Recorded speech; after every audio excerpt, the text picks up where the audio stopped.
Okay. Welcome to the Grant Professional Association's webinar titled Effective Pre-Planning for Grant Applications. My name is Kelly Romero, and I'm the Membership Director for the Grant Professional Associations and your webinar moderator for today. You are placed in listen-only mode, which means that you are on mute. If you would like to ask a question or comment, please feel free to use the chat box on the screen to submit your questions. We will get to as many questions as time permits. Also, you should, as I mentioned earlier, you should have received your slides or notes. They are on your invite where you had the call-in number and the link to get onto the web. So please go to that area to download your slides or notes to access them. Today's presenter is Diane Leonard, GPC. She is the owner-president of D.H. Leonard Consulting and Grant Writing Services, LLC. She's a member of GPA and also one of our social media committee members and is one of the co-moderators for our weekly grant chat. It's a Twitter chat, so please feel free to check that out. Diane, please feel free to get started.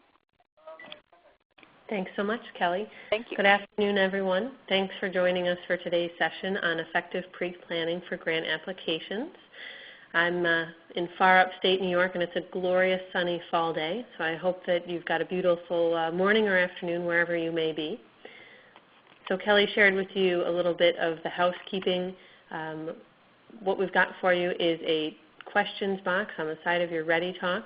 You're going to see that throughout the session today I'm going to ask for some of your input, so if you can go ahead and put it right into that question box, that'll help facilitate a little bit of interaction and dialogue for us today. And also, if you haven't already, we're hoping that you've joined into the phone so that you can hear the audio. So if hopefully folks are just seeing us on the screen, they're calling in as well. So here's what we've got planned for today's very brief and fun-filled agenda on effective pre-planning.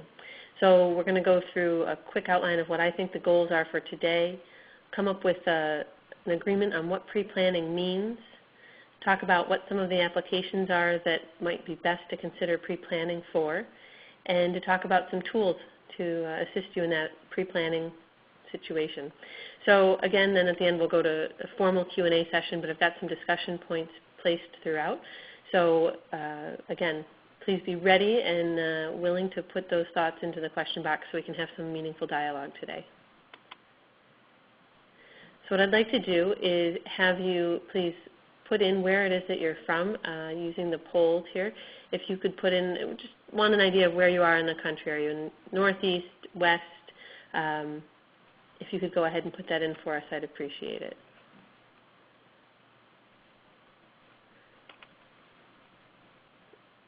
And I'm just looking at, we've got some folks coming in here. We've got Arizona, Alabama, we've got Fort Wayne, Indiana, LA. Oh, well, good morning to you there. You're still getting underway. Probably not on your third cup of coffee like I am yet.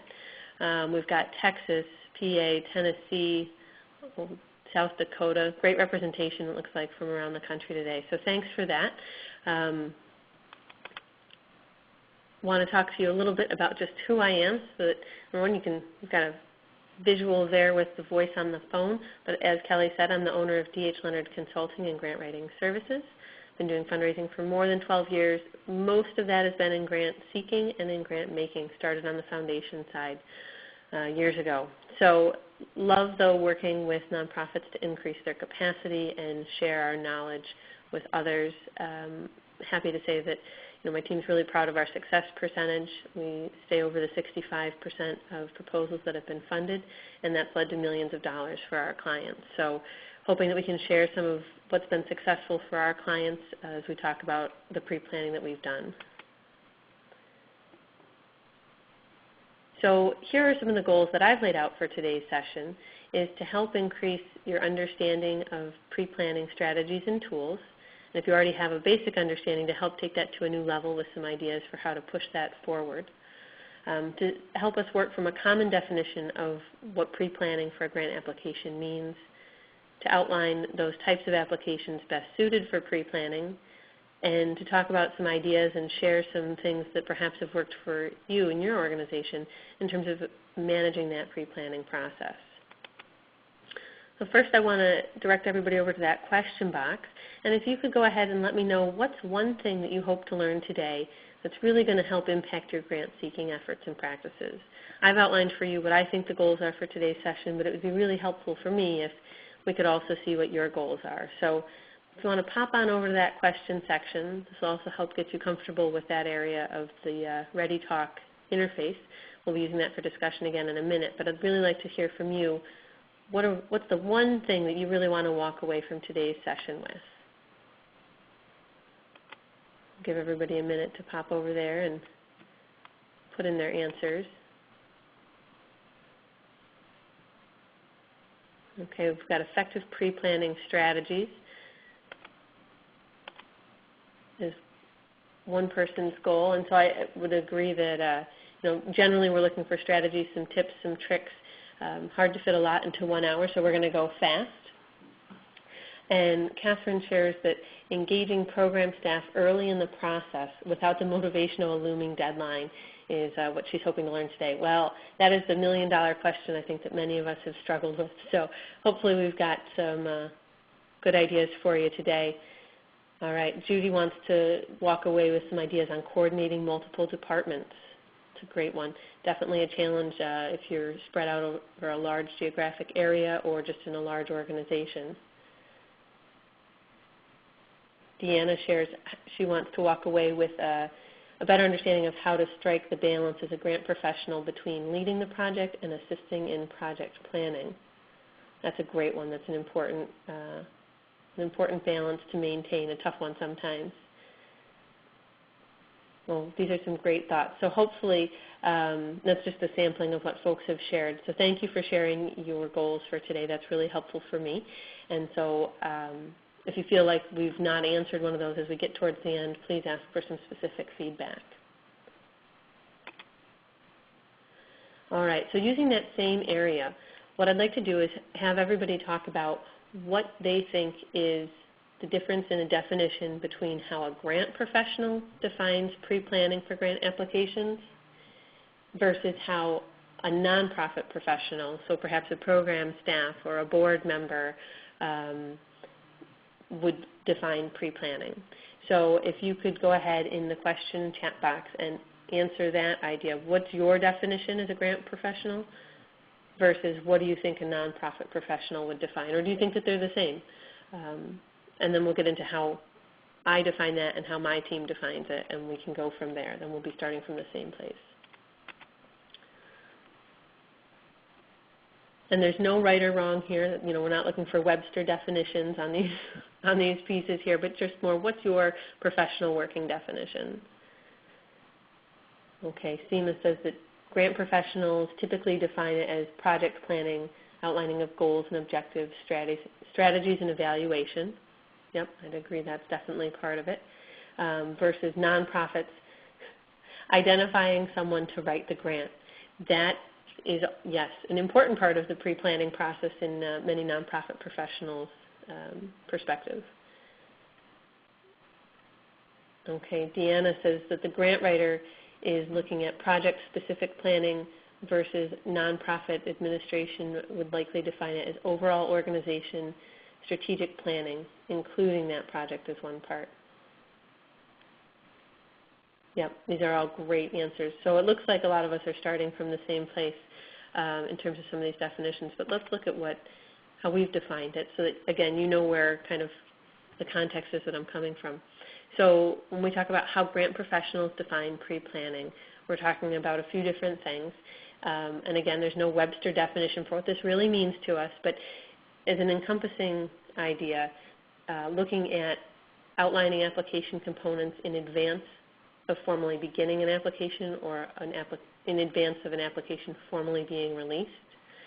The idea of working with collaborative partners in advance of a formal application, either being released or being started, to identify goals, and working to outline budget needs in advance of an actual application or RFP being started. So that's in terms of how the grant professional would define it. So then, again, this is kind of a stereotype.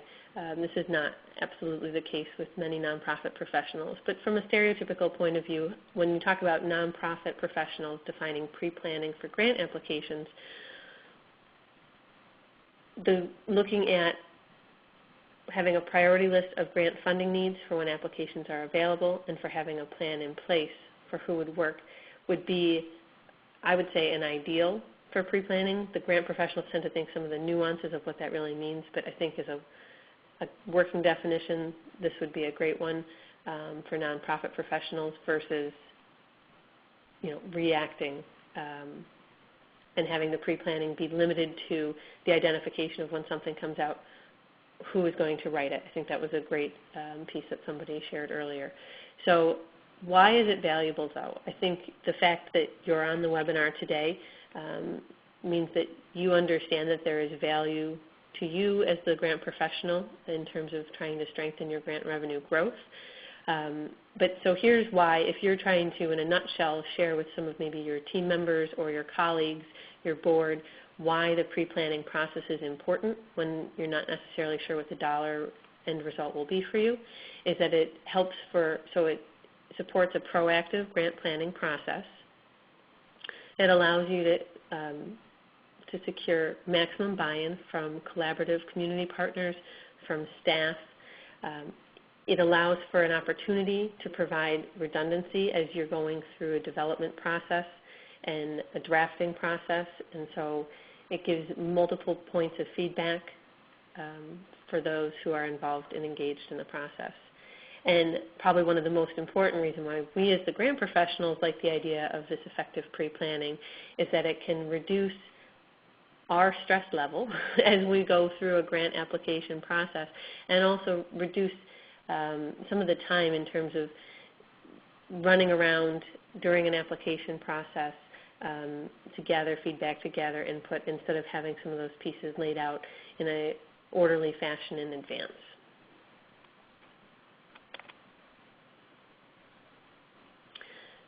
So one of the goals that someone set out earlier was talking about how to engage key players across multiple departments. And so there's a lot of different ways that you'll define key players when you're looking at an application.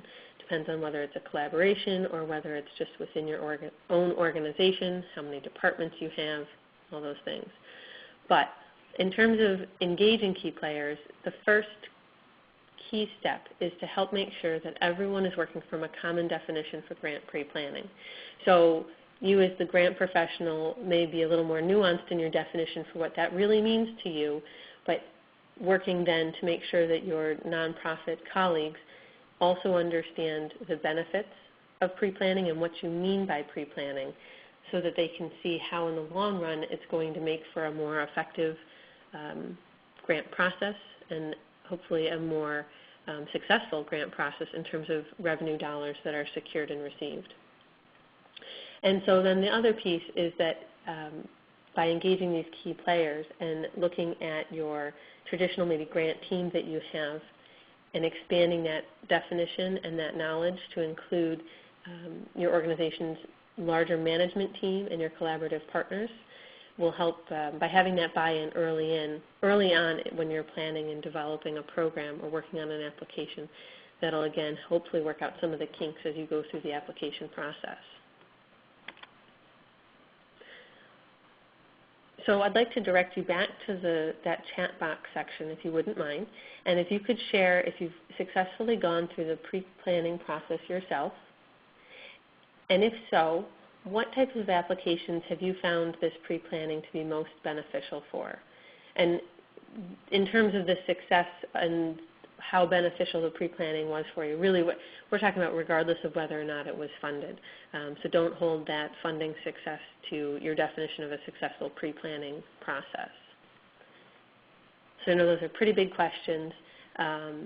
If you haven't successfully gone through a pre-planning process, you could still share perhaps it wasn't successful, but you've tried it on, and share what kind of application you've tried it on before. So again, just pop that right into the chat question. Gives us a little more background for some ideas, maybe some case studies we can talk about as we move forward. And I'll share that we've gone through pre-planning for numerous clients over the years, and I definitely think some have been more successful than others.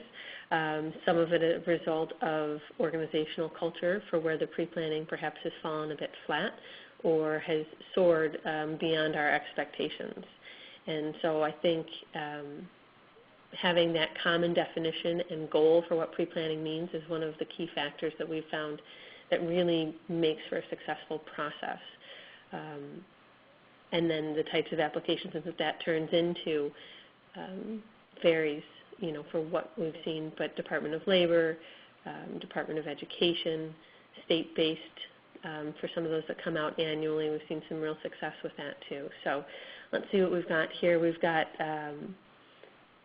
Deanna says that they've found pre-planning to be most successful for federal grants, especially those that include multiple departments or entities. That makes a lot of sense. Brianna says she's had experience with wastewater and water projects that are both federal and state funding. Yep, makes a lot of sense as well. Good to hear that you've had success with those. Madeline shares that her experiences with federal grants and that the pre-planning was successful because of the amount of materials used, and that the pre-planning enabled each part of the application to be addressed thoughtfully and did indeed greatly reduce stress. That's great to hear. Evelyn shares that it's been successful in pre-planning with the large projects where there were multiple collaborative partners. And Beth shares that she also has found that pre-planning is most beneficial when there are partners involved. And it sounds, so these are larger scale projects. I think still there's great merit to looking at pre-planning even when it's within an organization, despite perhaps there only being one main focus. It doesn't necessarily have to be multiple departments, multiple collaborative partners, but those tend to be where the process lends itself, I think, for more folks to have buy-in to be engaged in a pre-planning process than if that's not the case. So when we think of some of the federal applications that pre-planning can be really successful for, some folks have shared wastewater, water projects, large collaborative partners. In terms of some of the HUD work, you can do some great pre-planning in advance, assuming what their annual funding will be for certain lines. Department of Education, I3 is a great example of one that pre-planning is critical for. The CMS Healthcare Innovation funding that closed late this summer and probably gave many of us numerous sleepless nights was one that if organizations were pre-planning since the close of round one or sometime after round one till the open of round two, those made for much less stressful projects. They were still stressful, but potentially less stressful. So there's lots of different reasons why some of those federal applications, as you're doing some forecasting, that pre-planning process can be helpful. And then there's some, for state applications, there can also be great merit in pre-planning. The 21st Century Community Learning Centers is a great example of one where districts can plan from year to year between application openings in terms of what they're going to do and why they might go after money that they haven't previously. So a wide variety of things for why you might consider pre-planning. So one of the things I'd like to talk about is really about having a proactive grant calendar. And so I'm not sure how many of you currently utilize some form of annual calendar. And really when we talk about the proactive grant calendar, we're talking about more than just your application deadlines, but we're also talking about grant funder relationship touch points, be they existing grant funders or potential grant funders. So those ongoing touch points of outreach beyond maybe a quarterly report or a monthly billing, but things that are actually relationship development with that funder. So when we're talking then about taking that proactive grant calendar as it relates to the applications, when we then start to look at pre-planning, let's say, for example, that you're going to look at 21st century applications and you know that those will be due at the end of the calendar year. Okay, we'll back up and look maybe 6 months forward, and on that calendar lay out where does this pre-planning process, how does that work? Who are the key players? How often do you want to meet? What are your goals for the pre-planning process for what you want to accomplish before you would anticipate that an RFP would come out? Whenever you're dealing with school districts, taking into account summer breaks, anything like that, that can sway your calendar. If you're in another field where perhaps there's a busy season or a downtime, trying to work your pre-planning calendar around that as well so that you're able to best utilize and provide the most effective engagement without overdue burden to those who are participating in your pre-planning process. So something to consider, lots of different ways that folks are managing these calendars. We found folks are using Google Calendars, some folks are using Basecamp or other online collaborative software. Some folks have ticklers in their donor management or grant management software. I know colleagues that love to use, actual paper calendars like the large staple desk size. Others use whiteboards. So there's no right or wrong, but it's about documenting what your plan is and setting a timeline for yourself for what your pre-planning would look like. So maybe part of your question, though, is how do you decide what to pre-plan for? If you're in an organization where you've already got a pretty structured grant revenue line item and you know kind of what's going to come from year to year and you're not necessarily looking to do significant growth, a lot of your pre-planning can be from year to year on similar RFPs. But if you're starting from a smaller grant revenue line item, or you're looking to grow and you're not sure exactly what RFPs it is that you think you're going to apply for, there's some great forecasting tools that you can follow so that you can either see when things are being initially announced or being funded by Congress, or you can look at what's been funded recently and then do planning for the next year's application process. And so here we're just sharing a few links of those things that we like to follow as some really useful tools. The Federal Register can be a great read over a morning cup of coffee. Read that, and the grants.gov postings for the day. That usually gets me right through the first cup. Library of Congress is a great way to keep track of what's happening. The Department of Education has a formal forecasting bit of information on there, and I think that they're set to update that again by November 1st for this fiscal year. Education Week is an interesting blog. Again, it's K-12 focused, but that's one of the areas that's pretty open in terms of their forecasting.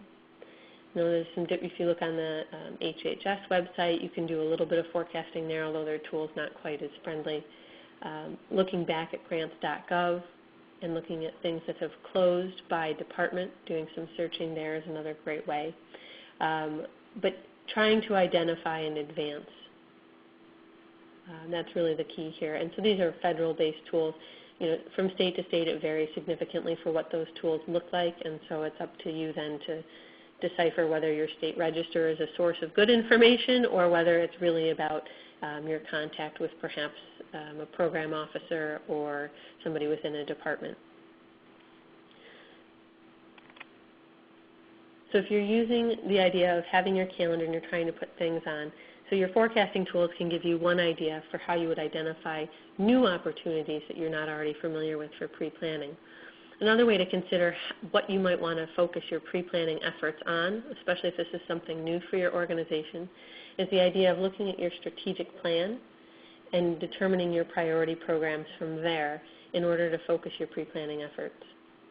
So if you take your strategic plan and those priority programs and you compare it against your upcoming annual operating budget, so not necessarily the year that you're in, and then look at what gaps remain in that upcoming year, that might help give you an answer for where you see some growth needs for your organization programmatically, and then you could try and dovetail those gaps with what you see coming down the pike in terms of RFPs and do some pre-planning around that so that you're prepared for the RFP in order to strengthen and address any gaps that you might see.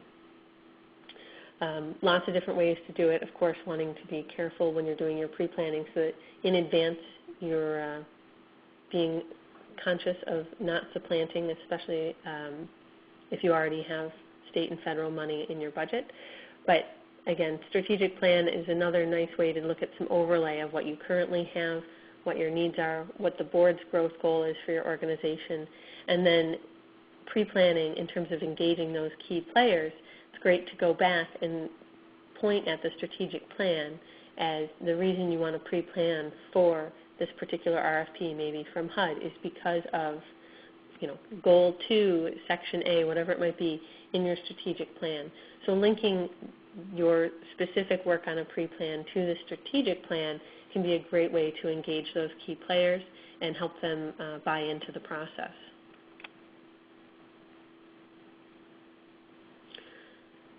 Okay, so then we've talked about some of I've seen from you your examples of some of the specific applications where you've effectively gone through a pre-planning process towards an application. But what I'd like to talk about is what is it that you actually use to manage that process. What tools did you use, or what facilitation style did you use? And if you encountered any hang-ups, what was it that you think was the hang-up? So if you wouldn't mind sharing those thoughts with us in the chat section. And in the meantime, then I'll share kind of with you some of my initial thoughts before we get into the formal slides then. So I think there's a great deal of variety in facilitation skills and styles that will lead to effective grant pre-planning. And I think, again, a lot of it comes down to the culture of an organization for how they engage in group dialogue, especially if you've got multiple collaborative partners, then understanding that you've got multiple cultures coming through the process. One of the things that we've seen that's a hang-up is in a particular client, they didn't pre-plan for grants, but they also didn't pre-plan for most things in the organization. So most things within that organization felt like a bit of a fire. There was always an emergency. Everything, whether it was grant-related or not, was always of an urgent matter. You might as well put a red exclamation point to just about any email, right? So that was kind of the culture that it was in.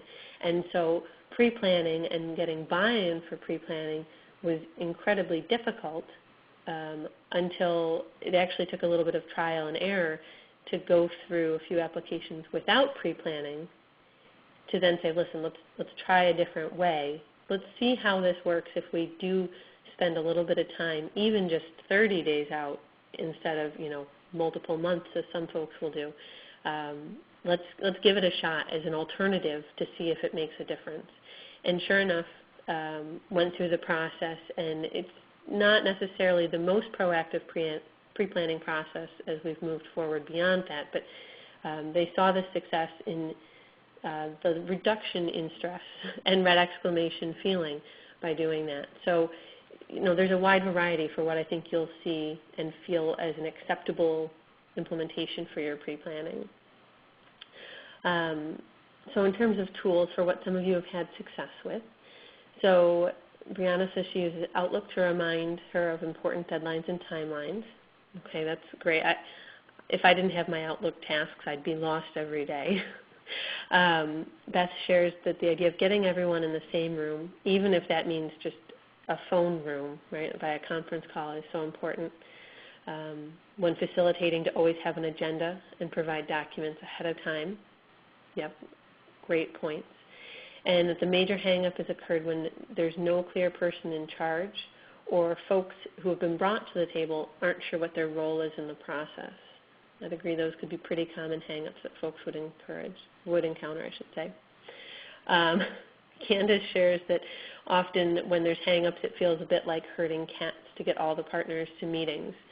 And been there, done that. I think, when it feels that way, you may have two things happening. We've experienced one is that the buy-in isn't there for the pre-planning process. And the second is that perhaps it's too high level for who's being brought to the table. One thing that we found to be successful is when you have a large collaborative group, have that first initial meeting where everyone comes together and have that be at the high level in terms of who has the authority to authorize a group or a department being part of a collaborative, but then quickly go to the doers and engage them as the next step in that pre-planning process so that the folks who are really going to be engaged and benefit from this process are the ones that come to the table. We found that to be a successful mechanism to kind of keep it from feeling too much like herding cats. The other indicator is that sometimes the group is just too large, and so everyone, again, as someone else shared, isn't necessarily sure of their role and so isn't as committed to the process yet as you would like. Okay, and well, see, we've got another, yep, Madeline's a Basecamp user. It's a great tool. I've got some colleagues who swear by it as well. And so that can be a great way then to schedule deadlines and application needs and kind of share tasks to other folks who are involved in the process. Yeah. And one of the hang-ups can be those involved in the process not necessarily understanding the deadlines and giving excuses for late materials. And I think there's probably many folks on the line nodding their head. I think it's something many of us have experienced in some of those group planning processes.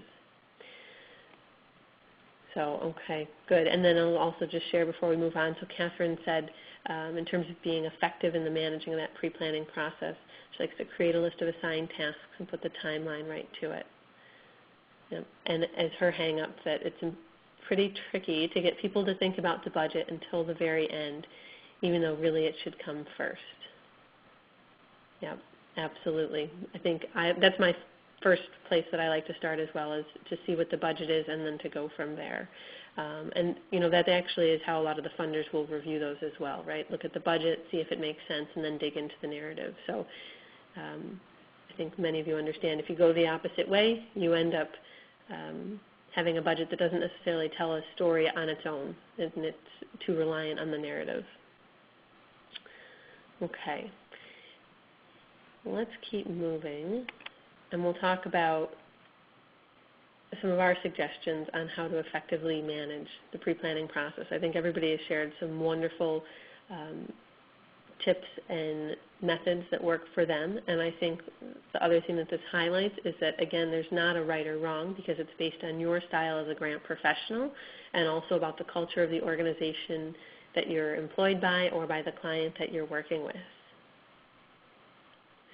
And so in terms of some of the opportunities for different things that you can look at, some things to consider are what type of facilitation skills you have or that a colleague might have that could help strengthen, especially if you're in a large collaborative group that you're trying to have pre-planning for. Looking at what your shared collaborative tools are and how you can share information with folks. Looking at how you're securing your group buy-in and talking about how you're prioritizing your pre-planning. In terms of facilitation skills, I think Jana Hexter, another GPA member, has talked about this at length. It's interesting that as grant professionals, facilitation becomes one of our common skills. But when you think grant professional as you're starting in the field, that might not be what it is, right? Think more maybe grant writer, program developer, fundraiser. But facilitation can be a really important skill for us to have, especially when it comes to this pre-planning process. And so it's one of those that I think I myself am always trying to build upon. And I think what you want to consider when you're looking at the pre-planning process is where is the appropriate place for the facilitation to come from. It was part of, I want to share with you a short case study. So it was part of a multi-regional process last year. And what happened was the state of New York pulled together an RFP, and they said that while there was no money attached to the RFP, that those involved in juvenile justice had to come together by their defined region. And by their defined region, I mean the state's defined region.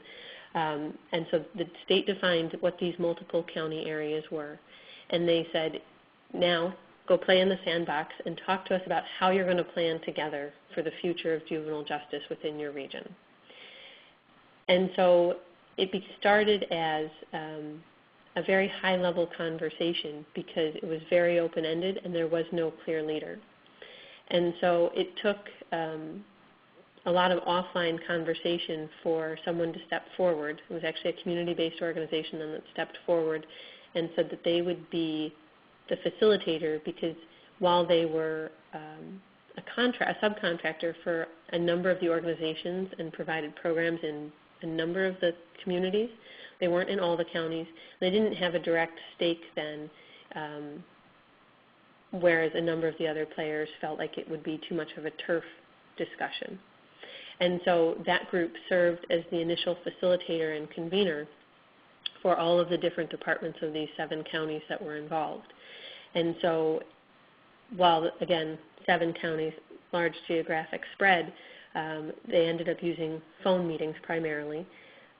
What happened was that the facilitator then, so the leader of this community-based organization, brought everyone together, defined everyone's roles, asked for other folks that should be at the table in terms of other staff beyond their leadership, and then actually went and made personal visits within each of the counties and had some meetings. So it turned out it was a really interesting and slow but natural buy-in process versus having instead one of the 7 counties step forward as a leader when really they were a peer with the other 6 counties involved. So instead they stepped aside and looked at a group that they felt comfortable with leading the process. And it turned out to be they were awarded then the planning process for their particular region by the state. Again, no dollars associated with it for them, but that collaborative is still continuing to work. And so I share that with you as an example of how a non-traditional approach was considered for, instead of putting one of the peers forward as the lead facilitator, they looked at someone else who had a stake in it and a reason to be bought into the process. And actually moving forward long-term, their plan is to bring in a true outside facilitator without ties to the organizations at all, that is more of a true facilitator in skill base than the executive director for that community-based group. But the ED felt very comfortable in that role at the time, as did the partners. So kind of an example there for some ideas for how you can look at an outside facilitator with a large collaborative. A second case study that I'd like to share with you is the United Way of Southeast Michigan. As they changed their priorities a few years ago and went away from basic needs support and instead was focusing on root cause, they questioned if there was too much duplication in the work that was being done in the senior service community. And so what they did was the United Way itself put forward money and said to the United Way funded organizations that served seniors, they said, you will get together and we will provide you with a facilitator. Actually, we'll provide you with the money for the facilitator. And then from there, we want you to apply for funding together. And so they dictated that those groups, in order to stay United Way agencies, basically would come to the table. In this case, while it seemed like a nice idea that they brought these groups together, they provided an outside facilitator, so there weren't necessarily any turf issues happening. Because it was more of a forced instead of a choice, the group spent close to 2 years, I think it was, about 2 years, trying to determine what their purpose was and why it was that they would apply for funding together. So despite the fact that they were all senior serving agencies and were already in many cases naturally collaborating with each other, as they looked at what their pre-planning would be, they didn't have a common goal in mind from the start. So, I think the idea of when it feels like you're herding cats, to bring folks to a table for pre-planning, or when you're sitting at a meeting and it's not naturally clicking, usually that's one of those gut intuitive grant professional feels for something's not quite right, that you need to address in order to make it a more effective process for those involved. So 2 different examples there for how some of these facilitation pieces can come together when there's a large collaborative with numerous organizations one had a very positive ending, and the other with the forced facilitation didn't come out quite as well. I think that group still continues to meet, and they've made some changes to how it works. But still, it hasn't been as successful as I think United Way had intended or any of those groups participating had hoped for. So in terms of some other options for facilitation, thinking about if you're within one organization, so if you're an internal grant professional, either as an employee or as a consultant, and you're just looking at what's happening within your organization, being the facilitator is often a very natural role. But as was pointed out earlier, it's a fine line between facilitating a pre-planning process and actually getting hands-on in a very program staff, program director sort of way in terms of directing and driving a program as it develops. So it's a fine line for what your role is within that culture of an organization, and making sure that you're still abiding by strategic plan. And really, I think part of why everyone's conscious of that line and why you want to make sure if that's a role that you're taking on as facilitator is that you as the grant professional aren't overdriving a pre-planning process, because you need to ensure that staff buy-in so that when money is awarded, they are ready and are bought into the implementation process. But again, that's a very common way, especially if you're just looking at your one organization doing pre-planning. Using an internal grant professional is a very easy and common choice. So then another option in terms of pre-planning is to use an external grant professional if you identify that there's no internal staff capacity. And so if there's an internal grant professional as an employee, that's not really this case. What this really is often is a nonprofit that does not have a grant professional. So for those of you on the line that might be in a consulting role, similar to what my team and I are often in, we're brought in to help facilitate that process because those who are on staff are a majority of programmatic and administration, and so are looking for some guidance in terms of how to effectively pre-plan. So that's where, but it might still in this case only be one organization versus that large collaborative where you're facilitating. So lots of different skills that it takes and approaches for how you can successfully facilitate these different situations. But I think these are three of the common situations where you'll see pre-planning facilitation happening as a grant professional. Okay. So now that we've talked about kind of the different ways that you might see the facilitation and the pre-planning and some things to consider for some options, another key thing that you can look at in terms of being effective in your pre-planning efforts is to look at the different previous funding applications, either from your organization or from a Freedom of Information Act, or from something that perhaps has been shared by a funder themselves on a website somewhere or in a report. And looking to see what it is that's successful about those, and using that as guidance, not to fully develop your program, but to use as sort of a checkpoint to see what is effective, what is it that they're looking for, what are they scoring against, reading between some of the lines in terms of what do their guidelines actually mean in terms of what they're looking for. So that can be, I know HUD has released some that they've funded in the past without having to do a Freedom of Information Act. So just, again, the more tools you have that can guide your discussion, the more effective for you as the grant professional, but also for those that you've brought to the table. And so in terms of tools, lots of different options, and I think the options continue to grow and change for the better as more folks are moving towards online collaborative tools. So some of the common, in terms of file sharing and giving folks access all at the same time to the most current document, Dropbox is a very common one, as is Google Drive. There's pros and cons to both. My team uses both regularly. and often with the same clients that we're using both. They really serve different purposes for us.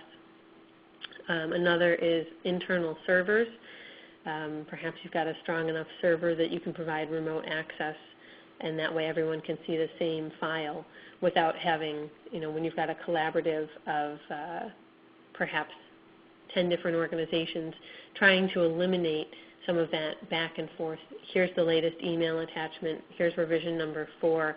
I think that over-emailing of the attachments, the overuse of the reply all in the sense of sharing that information is something that often bogs down the process and makes the idea of pre-planning more stressful than it needs to be. And I think utilizing these online tools can help eliminate some of that kind of paperwork and email bogging down of a process, and instead keep it fresh and give everyone still the same access that you desire.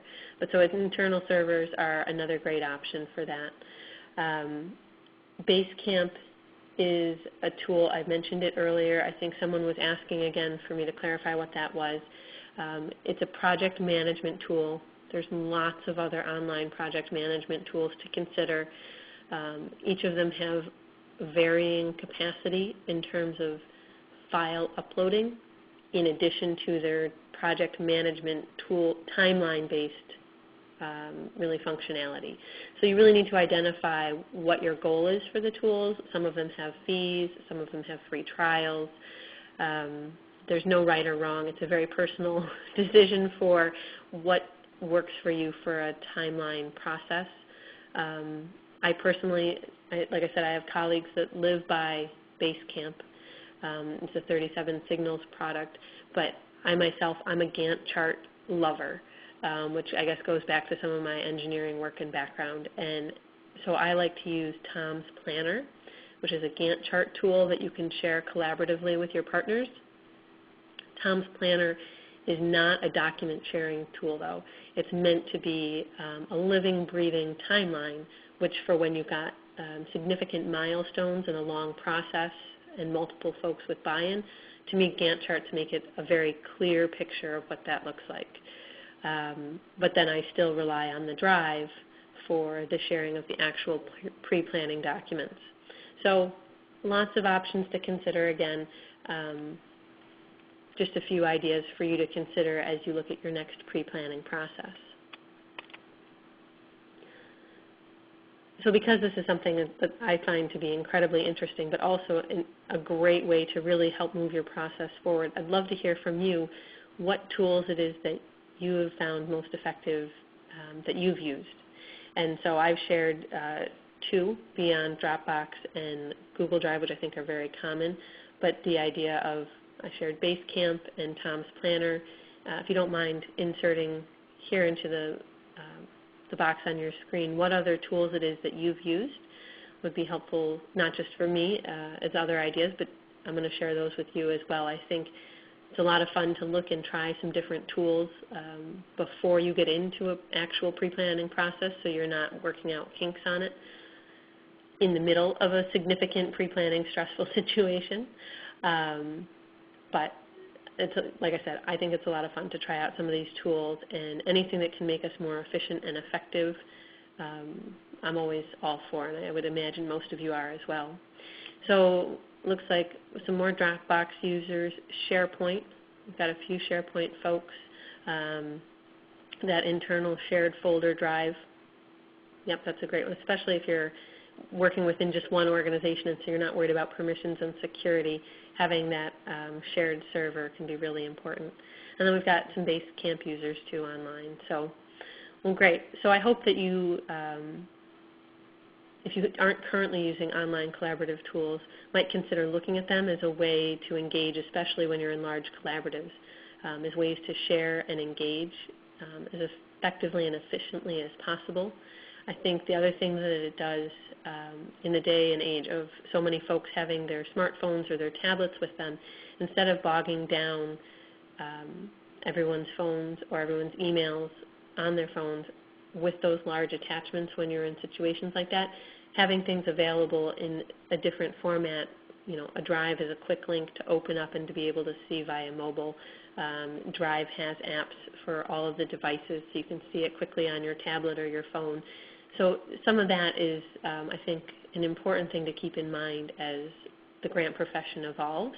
Right? We used to sit here and we didn't have to worry about talking about online applications. Well, now the idea of online collaboration of your documents, I think, is a really important change for the better that our profession's experiencing. So thank you for sharing that. And again, if you have any other tools, I'm a tool geek. I love it. So I'd love to hear more of them if you want to drop them into the chat box as well. So now my question is to you. So I told you it's a very full hour, right? It's hard to get a lot in and really dig into it in detail. But I'm curious to hear from you, if you wouldn't mind sharing in the chat box.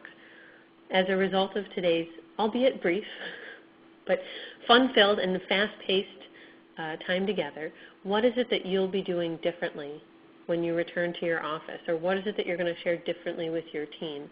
How do you think you're going to take the idea of pre-planning and either start for the first time within your organization or enhance the process that you've already tried on previous applications?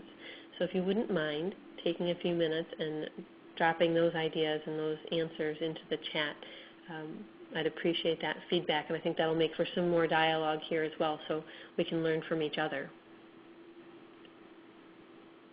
Okay. So Brianna shares that as a result, she's going to look into the online tools such as Basecamp or Tom's Planner and see how they could be applicable in her situation, and also to look at making a stronger and more clear calendar for the year.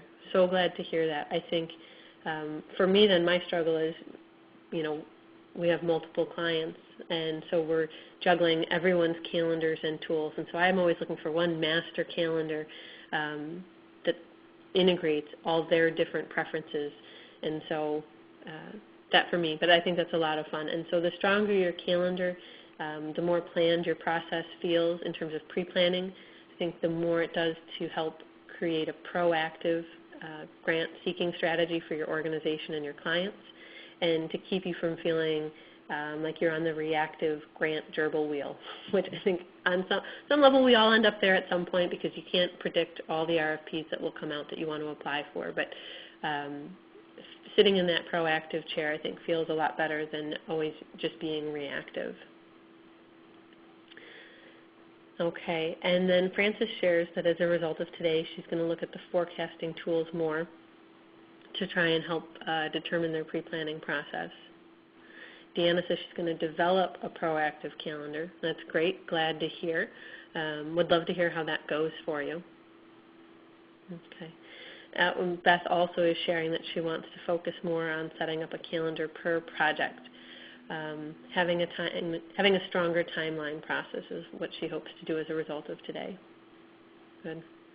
And Jacqueline shares that she plans to look more into the pre-planning tools that could assist her. Well, it's good to hear. I really appreciate everybody's feedback and interaction on the chat. That helps me get a sense of where you are, try to answer some questions and tailor a little bit of my commentary as well. So I hope you found that to be useful. I'd like to go ahead and open it up for the formal Q&A. And so while it's been helpful for me to hear what it is that you think you'll do differently as a result, if you have specific questions that you want to have addressed related to pre-planning, if you could go ahead and type those in, I'd appreciate it. And in the meantime, we've got another point about the calendar. Judy also shares that she's going to add additional touch points and action to her calendar and investigate, I should say, additional sharing tools for her pre-planning. So glad to hear that. I'm huge into the importance of grant funder relationships. I don't think they can be emphasized enough. I think often that relationship conversation is left to individual and corporate donors, and I think it's just as important on the grant side. So thinking about that relationship development as another portion of your pre-planning strategy and process, I think, is an important integration there.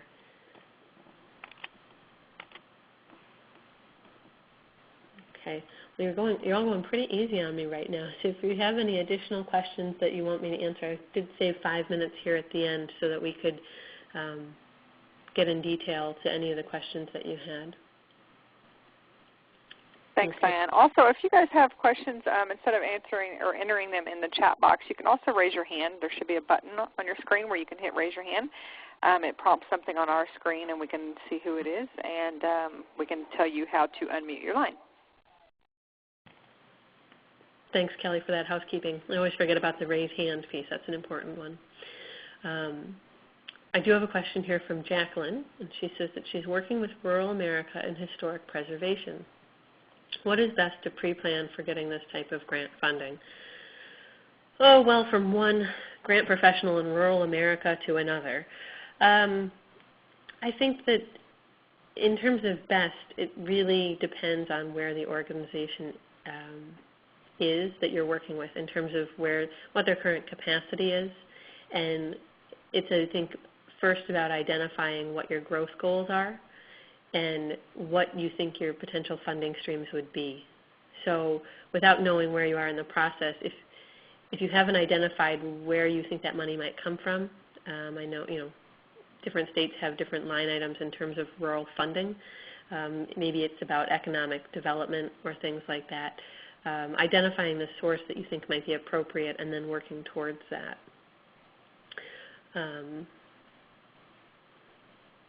And Jacqueline's follow-up is should she begin with the feasibility study?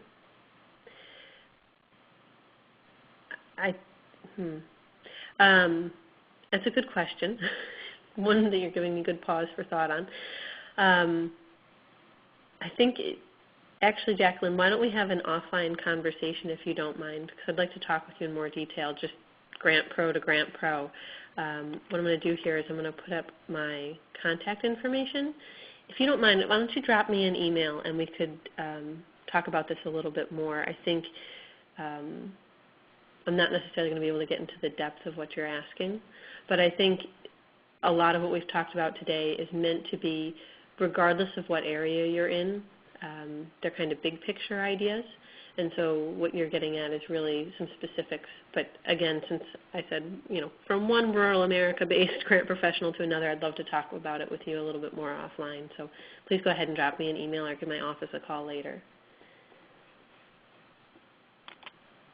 Okay, and if there's any other questions, go ahead and drop them right in there in that chat section or raise your hand. And in the meantime, Kelly mentioned it before, I'm the co-moderator for Grant Chat, which is a product of the Social Media Committee for the Grant Professionals Association, and I co-moderate that with Joe Miller of JM Grants. And I think so just a shameless little plug that it's a great chance to dialogue and share with other professionals on a weekly basis or as you can pop in. And we've got lots of fun topics about managing grant stress. We've talked about pre-planning. We've talked about forecasting. We've talked about celebrating grants and grant funders. Coming up on October 1st, we'll be talking about the collaborative writing process. And so that's part of why I wanted to mention this today. It's not just a shameless plug for Grant Chat, which is a really fun but free professional development opportunity for you, but that idea of collaborative writing as it relates to pre-planning when you might be dealing with multiple organizations, I think it's a really relevant chat topic that some of you might enjoy. So again, that's October 1st. They're every Tuesday at 12 p.m. Eastern. So if you're looking for more information on that, you can find it on the GPA website, or you can drop me an email, or you can find me on Twitter too. So Kelly, I don't see any other questions at this point. Do you see any that I'm missing? No, I do not. Again, if you do have a question, you can, after the webinar, feel free to either shoot them over to me at membership@grantprofessionals.org or to Diane, which her email is up there. It's diane@dhleonardconsulting.com, and we'll be happy to point you in the right direction. Okay, well, that would conclude our webinar. We'd like to ask each of you to remain with us a few moments longer. You should be seeing a short survey online. take a moment to evaluate the webinar, to evaluate Diane, and provide us with possible GPA topics that you would like to see for our future webinars. We will be starting to schedule webinars for 2014 sometime in December. Diane has a webinar coming up. We just opened up registration for it. It is on the GPA website. It's called Collaborative Grant Writing, Playing Well with Other Grant Professionals. She is co-presenting it with Heather Stonebaugh. Please make sure that if you want to sit in on that webinar that you register, because it is only open to 50 people. So Diane, we would like to thank you for your time today. It's always a pleasure to have you. Thank you to all that have attended. We're glad that you can join us, and we hope that you have a wonderful day. Thank you to everyone as well. I hope you all have a wonderful day. Thanks, Kelly, for moderating. Thank you, Diane. I appreciate it. Bye-bye. Bye. Thank you. Please stand by.